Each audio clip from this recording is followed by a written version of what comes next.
అందరికీ నమస్కారం. ఈరోజు మన కమిషనర్ గారు, డిప్యూటీ మేయర్ గారు, ఇక్కడ స్థానిక నాయకులు, కమ్యూనిటీ లీడర్స్ అందరితో కలిసి ఈ యొక్క షాదీ మంజిల్ని ఇన్స్పెక్ట్ చేయడం జరిగింది. ఈ యొక్క షాదీ మంజిల్ 2014లో నేను మేయర్గా ఉన్నప్పుడు మంత్రి నారాయణ గారు కలిసి దీనికి ఆ రోజుల్లో స్టార్ట్ చేశాం. ఇంత పెద్ద షాదీ మంజిల్ ఎందుకు అని చెప్పారు అప్పుడు. కానీ ఈ రోజుకి కాదు మనం కడుతుండేది, ఇంకో 100 సంవత్సరాల దాకా ఈ షాదీ మంజిల్ ప్రజలకు ఉపయోగపడుతుంది. దానికి కావాల్సిన కార్ పార్కింగ్తో పాటు దానికి కావాల్సినంత స్థాయిలో 2 అంతస్తులు కట్టడం, మా డిజైన్లో 3వ అంతస్తులో కానీ పెళ్లి కొడుకు పెళ్లి కూతురు వాళ్ళకి కొన్ని గెస్ట్ రూమ్స్ కానీ ఏర్పాటు చేసున్నాం. అయితే ప్రభుత్వం మారిన తర్వాత చాలా వరకు మా డిజైన్ని మార్చేశారు. బహుశా ప్రభుత్వం ఈ మధ్య కాలంలో 14 నుంచి 24 దాకా మీరు చూస్తే పీటీ స్లాబ్ అంటే మధ్యలో ఇంకెక్కడ పిల్లర్ కానీ ఉండదు, అటువంటి పీటీ స్లాబ్ వేసి స్టార్ట్ చేసిన మొట్టమొదటి బిల్డింగ్ ఇది. ఉదాహరణకి నెల్లూరులో తీసుకున్న మొట్టమొదటి బిల్డింగ్. అంటే ప్రజలకు ఇచ్చేది ఏదో డబ్బు తక్కువ ఖర్చు అయితే చాలు అనేది కాదు, 10 కాలాల పాటు ఉండాలి, ఉపయోగపడాలి, ప్రజలు దానివల్ల లబ్ధి చెందాలి. ఈ డబ్బులు ఎవరి? ప్రజల డబ్బులు. ప్రజల డబ్బులు ప్రజలకు పెట్టేటప్పుడు అది ఉపయోగించుకోవాలి ప్రజలు కానీ, ఇక్కడ ఉండే సామాజిక వర్గం కానీ దాన్ని ఇది మన ఆస్తి అనే భావన కలగాలి. ఇప్పుడు ఈ ప్రభుత్వం వచ్చిన తర్వాత నుంచి 3-4 సార్లు దీనికి విజిట్ చేయడం జరిగింది, మంత్రి గారు నేను కానీ. దీనికి ప్రజలపైన భారం పడకూడదు అని చెప్పి ఆయన ఒక 20 లక్షల రూపాయలతో ఇక్కడికి కావాల్సిన వంట సామాగ్రి కావచ్చు, ఇక్కడికి కావాల్సిన చైర్సు, బెంచెస్, ఇవన్నీ టేబుల్స్, భోజనం తినడానికి కావాల్సిన ఏర్పాట్లన్నీ కానీ ఆయన చేస్తున్నారు. అయితే ఇవన్నీ ఒకసారి చేస్తే ఒక్కొక్క పెళ్లికి 3-4 కుర్చీలు ఇరిగిపోతాయి. సంవత్సరం అయిన తర్వాత మళ్ళా రీప్లేస్ చేయాల్సి వస్తుంది. దీనికి కాస్ట్ బేసిస్, రూపాయి ఆదాయం లేకుండా పేద ప్రజల కోసం గతంలో ఎలాగైతే ఇస్తున్నారో, ఎంత ఇక్కడ ఇచ్చేది 11,500, అదే డబ్బులు పెట్టి పేదవాళ్ళకి దీన్ని ఇవ్వబోతున్నాం. అయితే డబ్బులు పెడితే సరిపోతుందా? ఎన్నిసార్లు దీనికి రిపేర్ చేయించుంటారు? ఎన్నిసార్లు చేయించారు? కుళాయిలు వేస్తే పక్కన రోజు కుళాయిలు దొంగతనం అయిపోతాయి. పైన టెర్రస్ పైన చూస్తే మందు తాగి సారాయి సీసాలు, కార్డ్స్ ఇవన్నీ ఉంటాయి. ఇవన్నిటికీ ఫుల్ స్టాప్ పెట్టాలని చెప్పి కమిషనర్ గారితో మాట్లాడిన తర్వాత ఇమ్మీడియట్గా ఫస్ట్ సెక్యూరిటీని పెట్టాలి అనగానే కమిషనర్ గారు నెక్స్ట్ డే సెక్యూరిటీని ఏర్పాటు చేశారు. సో ఇప్పుడు 24/7 ఇక్కడ సెక్యూరిటీ ఉంటుంది. అలాగనే ఎప్పుడో ఒకసారి పెళ్ళి వచ్చిన ముందు రోజు కొంతమంది ఇక్కడ క్లీన్ చేయడానికి పిలిచేది కాదు. ఎలా హౌస్ కీపింగ్, పెళ్లి ఉన్నా పెళ్లి లేకపోయినా ఈ మొత్తం ప్రెమిసెస్ని అద్దంలాగా తుడిచిపెట్టుకునే బాధ్యత ఇవ్వడానికి, దానికి ఆపరేషన్ అండ్ మెయింటెనెన్స్ కాంట్రాక్ట్ కానీ ఇచ్చి ఎంతమంది అవసరమో దీన్ని మొత్తం 3 అంతస్తులు. ఇది చిన్న విషయం కాదు. మన ఇళ్లలోనే మామూలు 2-3 వేల స్క్వేర్ ఫీట్కి 2 పనోళ్ళు ఉంటున్నారు. దీనికి ఎంత కావాలి? ఒక 20,000 స్క్వేర్ ఫీట్ ఉంది, ఎంతమంది కావాలి? ఇవన్నీ క్లీన్ చేసుకోవడానికి ఎన్ని కిటికీలు ఉన్నాయి, ఎంత తుడవాలి, ఎంత ఫ్లోరింగ్ ఉంది, దీన్ని బట్టి కావాల్సిన మ్యాన్ పవర్ని కానీ పర్మనెంట్గా ఫిక్స్ చేస్తాం. ఇదే కాదు, రాజకీయ నాయకులు ఈరోజు ఉంటాము, రేపు ఉండము. అధికారులు ఈరోజు ఈ ఊర్లో ఉంటారు, అధికారులు ఇంకో ఊరికి వెళ్ళిపోతారు. కానీ ఇటువంటి అన్నీ ఒక కమిటీ వేసి, ఒక కమిటీ బాధ్యతగా దీన్ని నిర్వహించాల్సిన అవసరం ఉంది. అందుకోసమే కన్వీనర్గా కమిషనర్ గారు ఉంటారు. అలాగనే ఒక 8 మంది సభ్యులతో దీన్ని ఒక కమిటీ వేయబోతున్నాము. అందులో నలుగురు ఈ యొక్క రిలీజియస్ రాజకీయాలకు అతీతంగా కమ్యూనిటీలో ఉండే పెద్ద మనుషులు ఒక నలుగురిని వేస్తాము. ప్రజాప్రతినిధుల్ని, ఈ స్థానికంగా ఉండే ప్రజాప్రతినిధుల్ని ఒక నలుగురిని వేస్తాం. ఎందుకు ప్రజాప్రతినిధులు వేస్తున్నామంటే ఇక్కడ ఏమైనా రిపేర్లు వచ్చినా మంచి చెడ్డ ఆ కమిషనర్ దగ్గర పోవడం, పని చేయించుకోవడం వాళ్ళ బాధ్యత. అలాగనే ఈ నలుగురు రిలీజియస్ లీడర్స్ని వేయబోతున్నాం. అంటే సామాజిక వర్గానికి వాళ్ళకి కావాల్సిన మంచి చెడ్డలు చూసుకోవడానికి. అలాగనే ఈ కమిటీకి ఊరికనే అది పేరు కోసం వేసేది కాదు, వీళ్ళపైన బాధ్యత పెడుతున్నాం. ఎప్పుడైతే ఒక 50 మంది పేద ఆడబిడ్డలకి అనాథ పిల్లలకి ఉచితంగా వీళ్ళు ఒక 50 మందికి కనీసం ఎందుకంటే ఏ కళ్యాణ మండపం కానీ 350 రోజుల్లో 100 రోజులు మాత్రమే జరగద్ది, ముహూర్తాలు ఉండవు. అది ఏ కమ్యూనిటీ అయినా. బాకీ 250 రోజులు ఉపయోగంలో పెట్టరు. ఈ కమిటీని వేసిన ముఖ్య ఉద్దేశం ఏంటంటే ఈ ఖాళీగా ఉండే రోజులు ఫర్నిచర్ ఎగ్జిబిషన్ పెట్టండి, రియల్ ఎస్టేట్ ఎగ్జిబిషన్ పెట్టండి, కొన్ని కాన్ఫరెన్సెస్ పెట్టండి, ఇది బట్టల ఎగ్జిబిషన్ పెట్టియండి. దీన్ని 250 రోజులు ఇంత పెద్ద ఆస్తి 10-15 కోట్లు స్థలం విలువ వేస్తే 40 కోట్లు స్థలం విలువ కలుపుకుంటే 40 కోట్ల ఆస్తిని మనం ఏమీ ఉపయోగించకుండా 100 రోజులకు వాడుకొని 250 రోజులు ఖాళీగా పెట్టేస్తే అది అధికారులతో అవ్వదు. వాళ్ళకు రోజు చేయాల్సిన పనులు ఉంటాయి. రాజకీయ నాయకుడితో అవ్వదు. అందుకోసమే ఇక్కడ ఉండే వాళ్ళతో ఒక కమిటీ వేసి ఈ 250 రోజులు ఎలాగ డబ్బులు సంపాదించాలి, దీంట్లో ఆ డబ్బులు జనరేట్ చేసి పేద బిడ్డలకి ఫ్రీగా పెళ్లి చేయాలి. వాళ్ళకి అవసరం వచ్చిన స్టార్టప్ కిట్, వాళ్ళకి కావాల్సిన మంచము, వాళ్ళకి కావాల్సిన బేసిక్, ఒక ఇంటికి కొత్తగా కాపురం పోతే బేసిక్ టీవీలు ఫ్రిడ్జ్లు చెప్పను నేను, ఫండమెంటల్గా బేసిక్ పేదవాళ్ళకి ఏం కావాలో ఒక మంచము, దానికి కావాల్సిన పాత్రలు, దానికి కావాల్సిన కిట్తో పాటు ఈ యొక్క కమిటీని వీళ్ళకి ఇచ్చే బాధ్యత ఏంటంటే ఊరికనే ఈ షాదీ మంజిల్ కమిటీ అని చెప్పుకోవడం కాదు. అందుకోసమే మత పెద్దల్ని కానీ వేస్తున్నా. ఈ అందరూ వేసిన తర్వాత ఈ 250 రోజుల నుంచి ఇన్కమ్ జనరేట్ చేసి ఈ యొక్క ఆడబిడ్డలు పెళ్లిళ్ళు చేయాలి. అలాగనే కొన్ని స్కిల్ డెవలప్మెంట్స్ చేయాలి.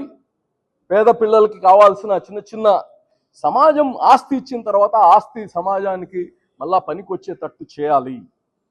ఇది చాలా తొందరలో నారాయణ గారు కానీ ఇప్పుడే ఫోన్లో కానీ మాట్లాడారు. చాలా తొందరగా ఇచ్చేయాలి అజీజ్, మీరు ఎన్ని రోజుల నుంచి లాగుతా ఉన్నారు దీన్ని, నేను కొనిన కుర్చీలు కానీ పాత అయిపోతున్నాయని చెప్తున్నాడు ఆయన. అంటే ఇక్కడ ఉండే పరిస్థితులు అవి. మున్సిపల్ కార్పొరేషన్ కానీ ఆర్థికంగా ఏం లేదు. ఇది వచ్చే డబ్బులు జరుగుతుండే అభివృద్ధికి సరిపోతుంది, ఇంకా సాలట్లేదు, చేయాల్సింది చాలా ఉంది. అయినా ఆ యొక్క నిధుల నుంచే ఇది కానీ చేస్తున్నారు. దానికి కానీ కమిషనర్ గారికి, మంత్రి గారికి ధన్యవాదాలు. నేను ఒకటే చెప్తున్నా, సమాజం అంటే కాపాడడం, రాజకీయాలు చేయొద్దండి. ఇది రాజకీయానికి సంబంధించింది కాదు, పార్టీలకి సంబంధించింది కాదు. ఇది ప్రభుత్వంది. ప్రభుత్వం అంటే ఎవరిది? ప్రజలు. ముఖ్యంగా ఇది ముస్లిమ్స్ కోసం కట్టింది. దీన్ని కాపాడుకోండి. ఇప్పుడు రిపేర్ చేస్తున్నాం, ఆడ ఎక్కండి. ఇక్కడ సున్నం కడితే అక్కడ మళ్ళా పాన్ పరాగు తిని ఊస్తూ ఉంటాం. కొద్దిగన్నా ఇంగిత జ్ఞానం ఉండాలి. మన బిడ్డలు పెళ్లిళ్ళు జరుగుతాయి ఇక్కడ. దేవుడు స్థలం ఇది, మన కోసం ఇచ్చారు ప్రభుత్వం, కోట్ల రూపాయలు పెట్టి కట్టించారు. కాపాడుకోవడం తెలుసుకోండి. రాజకీయ నాయకుల్లాగా కుట్రలు చేసి ఏమంటే మాట్లాడొద్దు. మంచి పనులు చేస్తున్నప్పుడు అప్రిషియేట్ చేయడం నేర్చుకోండి. మంచిది కాదు ఇది. ఇంత 100 సంవత్సరాలకు ఆలోచించి చేశాం ఇది. ఆ రోజైతే అవసరం లేదు. ఇంకో 10-20 సంవత్సరాలు పడితే ప్రతి ఇంట్లో కారు ఉంటుంది. ఈరోజు లేకపోవచ్చు. ఒకప్పుడు మన ఇళ్లలో ఏసీలు లేవు. ఈరోజు ప్రతి ఇంట్లో ఏసీ ఉంది. ఈరోజు ప్రతి ఇంట్లో టీవీ ఉంది. ఈరోజు ప్రతి ఇంట్లో ఫ్రిడ్జ్ ఉంది. ఈరోజు ప్రతి ఇంట్లో వాషింగ్ మిషన్ ఉంది అంటే అర్థం ఏంటంటే మనం డబ్బుల వల్ల అయిపోయామని కాదు, అది ఈరోజు బేసిక్ నెసెసిటీ అయిపోయింది. కాబట్టి ఈ యొక్క షాదీ మంజిల్ని అందరూ మంచిగా వినియోగించుకోండి. రేపు ఒకవేళ కమిటీ వేసినప్పుడు అందరు సహకరించి ఆ కమిటీ కానీ మంత్రి నారాయణ గారు వాళ్ళు నిర్ణయిస్తారు, కమిషనర్ గారు నిర్ణయిస్తారు. సో ఆ కమిటీకి మేము కొన్ని పేర్లు ప్రపోజ్ చేస్తాము, మంత్రి గారు దాన్ని ఫైనల్ చేస్తారు. అందరితో కలిసి దీన్ని ఇంకా ఇంకా మంచిగా డెవలప్ చేసుకోవాలని అందరికీ కోరుతున్నాను.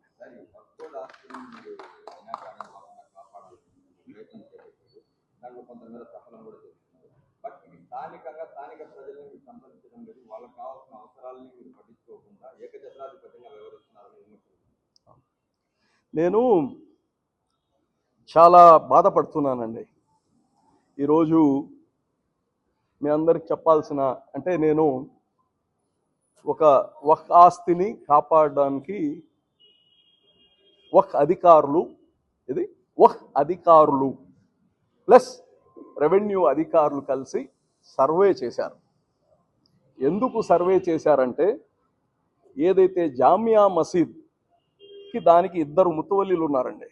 2 ముతవల్లీలు అంటే మేనేజర్స్ అనుకోండి, అంటే హెరిడిటరీ మేనేజర్స్ వాళ్ళు, అంటే వాళ్ళ తాతల కాలం నుంచి మేనేజర్స్. అయితే ఆ యొక్క జుమా మసీద్కి ఉండాల్సిన ఆస్తులన్నీ కంప్లీట్గా అమ్మేస్తున్నారు. ఇది మిగిలింది.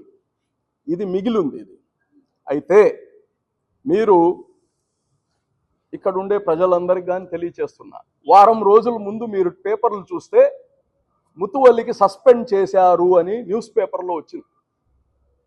ఎందుకు సస్పెండ్ చేశారని ఒకరు అడిగింది పాపానికి పోలే. ఇది ఎందుకు సస్పెండ్ చేశామంటే ఆ ఆస్తులు అమ్మేశారు. ఇది అగ్రిమెంట్ చేశారు, ఎవరు అమ్మలేరు కొనలేరు. వక్ఫ్ ఆస్తులు ఎవరు అమ్మినా ఎవరు కొనినా చెల్లవు. అయితే సేల్ అగ్రిమెంట్ చేసేశారు. ఆ సేల్ అగ్రిమెంట్ నా దృష్టికి వచ్చింది. ఆ సేల్ అగ్రిమెంట్ చూసిన తర్వాత ఇంకా ఈ మిగిలుండే ఆస్తిని కానీ వీళ్ళు అమ్మేస్తారు.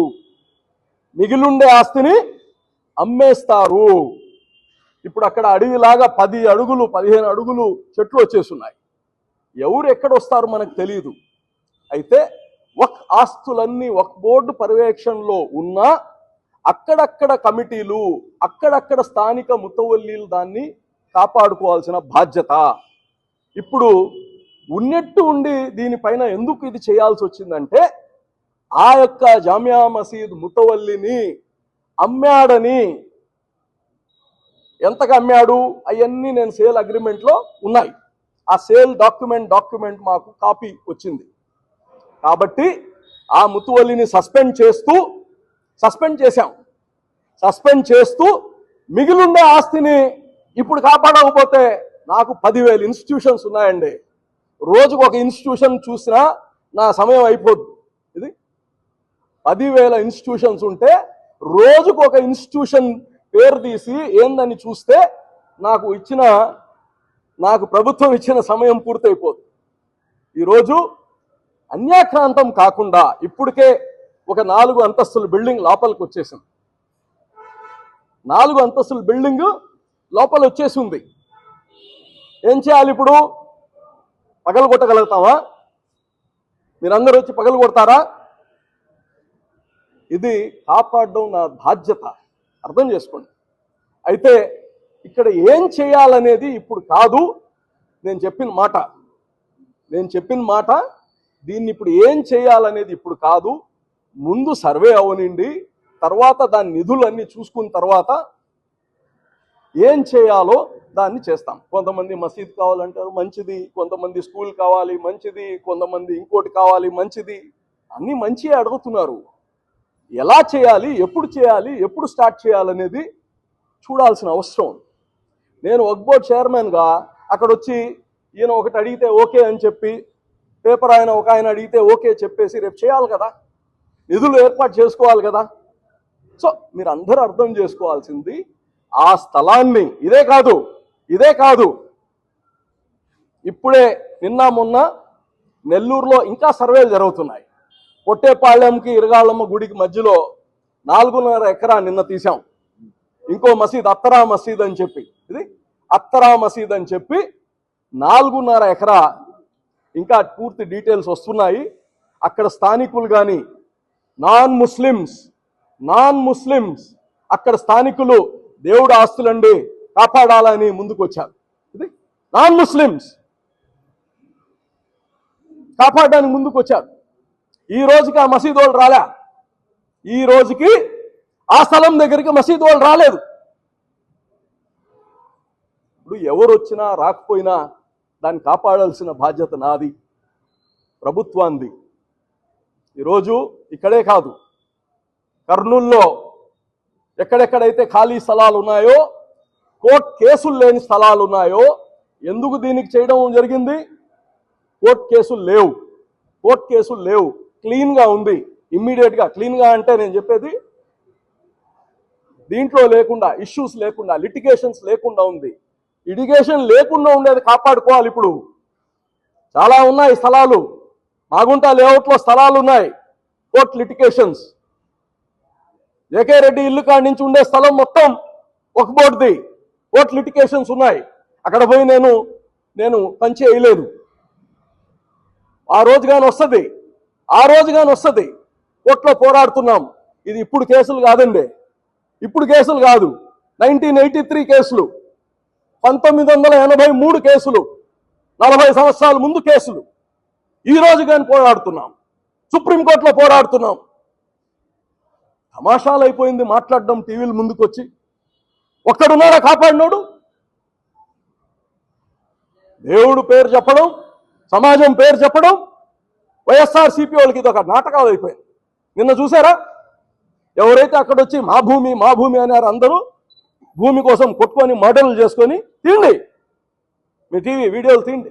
ఎవరైతే ఇది మా భూమి అన్నారో ఈరోజు జైల్లో ఉన్నారు, మర్డర్స్ చేసుకొని.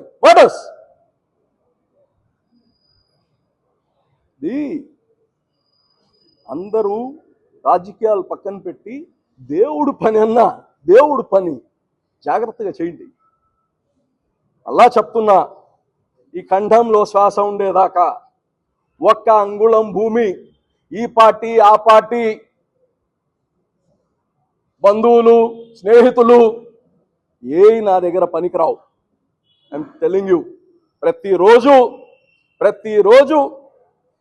ఈ యొక్క ల్యాండ్ మాఫియాతో తగులే నాకు. ప్రతిరోజు వైజాగ్ నుంచి అనంతపూర్ దాకా ప్రతిరోజు ఎవరో ఒకడు ఫోన్ చేస్తాడు, మా కార్యకర్త రక్తం ఇచ్చాడు, రక్తం ఇస్తే దేవుడు భూములు తీసుకుంటారా? ఇవన్నీ కుదరదు. అలా చెప్పేస్తున్నా. నేను చేరిన రోజు చంద్రబాబు నాయుడు గారు ఒకటే చెప్పారు, అజీజ్ దేవుడు ఆస్తులు నీ చేతిలో పెడుతున్నా, అనేక ఒత్తిళ్ళు వస్తాయి, దాన్ని కాపాడాల్సిన బాధ్యత నీది అని చెప్పారు. అలా చెప్తున్నా. దేవుడు చెప్పిన ఆస్తులు ఎవరికి ఇదే దేవుడు ఆస్తే, దేవుడు ఫలాని నాయకుడికి ఇమ్మన్నా, ఫలాని మీడియా ఆయనకి ఇమ్మన్నా నేను దేవుడు చెప్పిన అది. నా టర్మ్ అయిపోయిన తర్వాతే ఈ వక్ఫ్ బోర్డు బ్లాక్ మెయిలర్స్, ఈ వక్ఫ్ బోర్డు రియల్ ఎస్టేటర్ వాళ్ళు, ఈ వక్ఫ్ బోర్డులో ఉండే దొంగలు, నా టర్మ్ అయిపోయిన తర్వాతే మీకు పండగ. ఇప్పుడు మీకు పండగ ఉండదు. I'm telling you.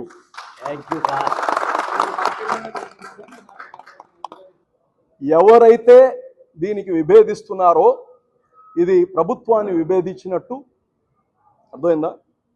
సో కొంతమంది ఉంటారు బ్లాక్ షీప్స్ ఉంటారు.